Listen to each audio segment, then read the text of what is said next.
Imagine you are sitting across from someone you are supposed to love. The table between you is set beautifully, the wine is good, and yet something fundamental is missing, not because you don't care, but because you've already run the numbers. Sociologist Eva Illouz coined a phrase that should haunt every person alive in the 21st century: emotional capitalism. The idea is devastatingly simple. We have imported the logic of the marketplace, efficiency, return on investment, risk mitigation, into the one domain that was supposed to be exempt from it: our emotional lives. Love is no longer just love, it is a portfolio. A relationship is no longer a leap of faith, it is a calculated bet on future emotional yield. Max Weber saw this coming over 100 years ago. He called it Zweckrationalität, instrumental rationality, the tendency of modern civilization to reduce every human act to a question of means and ends. Once this logic colonizes the workplace, it doesn't stay there. It seeps into everything. It gets into the water. And so we arrive at the modern dating landscape, a spreadsheet masquerading as romance. We swipe left and right not because we feel something, but because we are performing a triage. Is this person's ambition level compatible with mine? Is their attachment style going to cost me emotional bandwidth I don't have? What is the expected ROI on 3 hours of vulnerability? The tragedy isn't that we are cold. The tragedy is that we are not. We are desperate for warmth, aching for it, and yet the very tools and frameworks we use to search for connection are architected to prevent it. We want to be known, but we are terrified of the cost.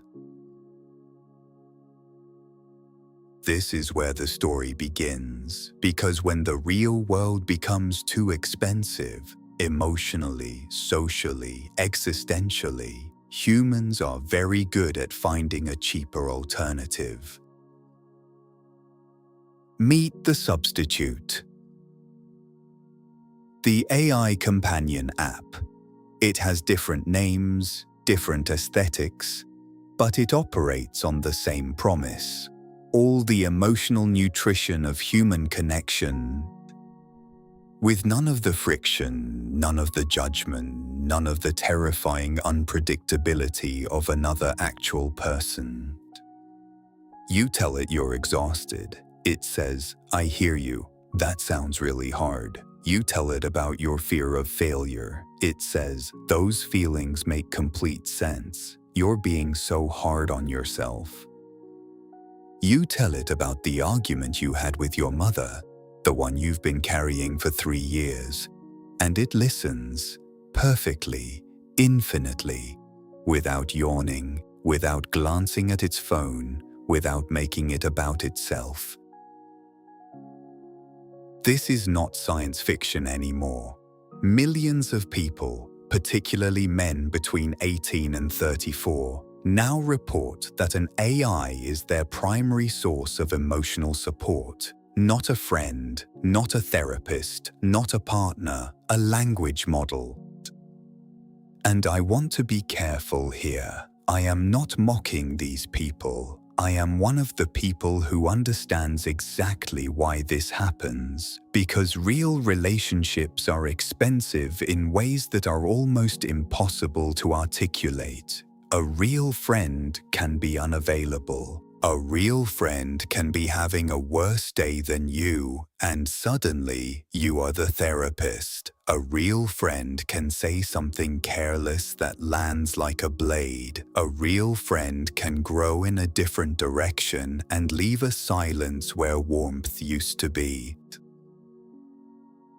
The AI asks nothing of you. It requires no emotional labor in return. It doesn't need you to remember its birthday. It doesn't need you to show up. It is pure receive, an emotional vending machine with no coin slot. And here is the seductive genius of it.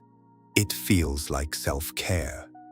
It feels like you are finally prioritizing your mental health, finally letting yourself be heard. But there is a ghost in this machine, and it only reveals itself slowly.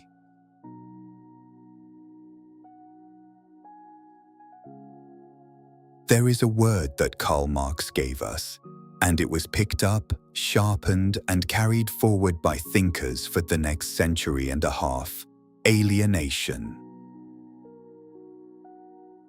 In its original sense, alienation described what happened to a factory worker who spent 12 hours a day producing objects he would never own, would never use, would never feel any relationship to.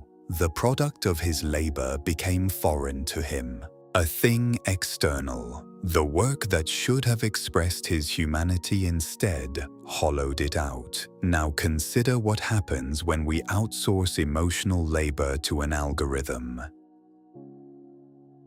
Grief, real grief, is not a bug in the human system. It is the mechanism by which we integrate loss. When you sit with sadness, when you endure the terrible weight of it without immediately reaching for relief, you are building something. Psychologists call it resilience. Philosophers might call it character. The Stoics would call it the strengthening of the rational soul.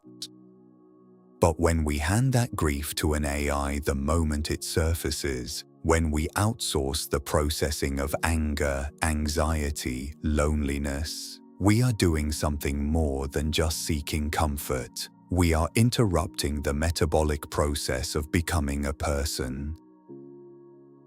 Think of it this way.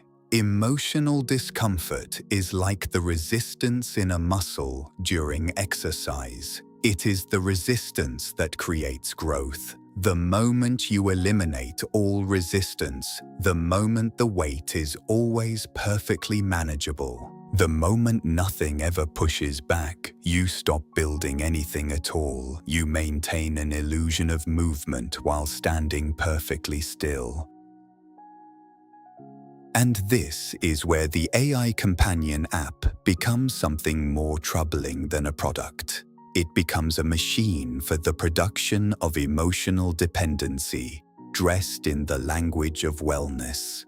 You are not healing. You are being maintained. Like a patient on a drip who never quite recovers enough to walk out of the hospital. The self that was supposed to emerge from friction, complex, tested, capable of depth, never gets the chance to form. What fills that space instead is not peace, it is vacancy. Now we arrive at the most uncomfortable part. We have been operating under an assumption that the AI, unlike the people in our lives, is somehow neutral, objective, that when we ask it for advice, we are consulting something closer to pure reason. Something above the social mess we are trying to escape. Plato distinguished between doxa and episteme. Doxa is common opinion, the unexamined, culturally absorbed assumptions that most people accept as truth without ever questioning. Episteme is genuine knowledge, hard-won, verified, stripped of prejudice. The entire arc of philosophy, in many ways, is the effort to move from one to the other. Pierre Bourdieu extended this in a crucial direction. He showed how doxa operates not just at the level of explicit belief, but at the level of the body, the reflex, the thing we consider so obvious it doesn't even need to be said, the assumptions about who deserves success, who is inherently trustworthy, what a meaningful life looks like. These are not conscious ideologies. They are the water we swim in, and crucially, they are invisible to us precisely because they feel like common sense. Now, where was your AI trained? on the internet, on human language at scale, on billions of words produced by a civilization that is still, in the year we are speaking, deeply saturated with patriarchal assumptions, with meritocratic myths, with productivity cults, with racial hierarchies disguised as neutral data. The AI did not transcend this. It absorbed it, it compressed it, and then it fed it back to you in a voice that sounds calm, measured, and unbothered. When you ask the AI whether you should quit your job to pursue your passion, it will answer you. But that answer is filtered through the aggregate weight of 10,000 business articles written by men who succeeded and 10,000 more by men who failed and blamed themselves. When you ask it about your relationship, its frame is built from romance advice columns that have been quietly telling women to be smaller and men to be harder for a century. You thought you were consulting an oracle. You were consulting a mirror that reflects the world's unconscious back at you, but polished, warmed, made gentle, made palatable. The AI does not challenge your society's doxa, it launders it. It takes the unexamined assumptions of the civilization you were trying to escape, and it hands them back to you in a voice that sounds like wisdom. That is not liberation. That is the most sophisticated cage ever built. I want to leave you with something simple, not a solution. I don't trust anyone who offers a clean solution to a structural problem, but a reorientation. Friction is not the enemy of connection. Friction is the proof of it. When a real person misunderstands you, when they say the wrong thing, when they need something from you at an inconvenient moment, when they push back, when they disappoint you, that is not a malfunction. That is what it means to be in contact with a consciousness that is not yours. That difference, that resistance, that irreducible otherness, it is the entire point. A relationship with zero friction is not a relationship. It is a reflection, and a mirror cannot love you back.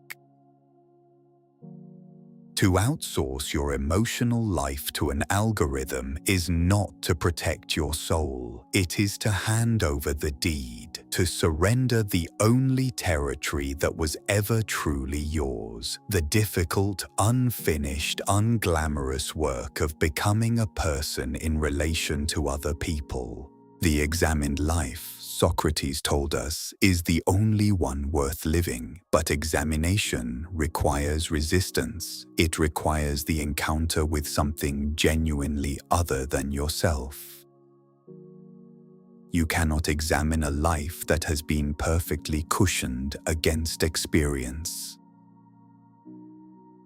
So here is the question I want to leave you with, not as a challenge, as a genuine inquiry into your own life. When was the last time you sat with another human being, a real one, imperfect and complicated and inconvenient, and spoke without an agenda, without performing, without calculating the risk, without a script prepared in advance by a machine that learned to sound wise by reading a world that was never quite wise enough? When was the last time you allowed yourself to be genuinely, vulnerably present with someone, knowing it might go badly, knowing it might hurt, and did it anyway? Tell me in the comments, not the polished version, the real one. I'll be reading.